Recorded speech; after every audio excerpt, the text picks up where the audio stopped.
Paano nga ba mag-inquire sa Landbank Cash Card sa Philippines? Through Landbank apps. Napakadali lang. Mag-download ng Landbank apps.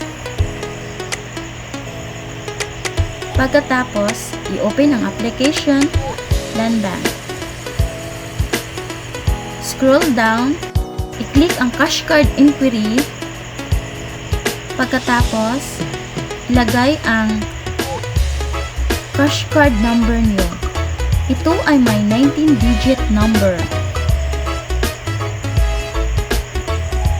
Pagkatapos, PIN number or personal identification number.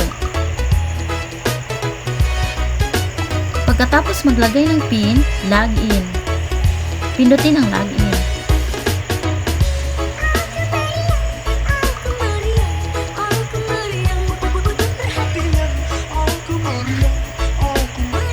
Tapos, click OK.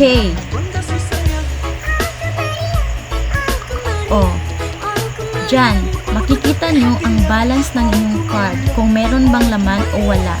Napakadali lang. Thank you for watching. Don't forget to subscribe.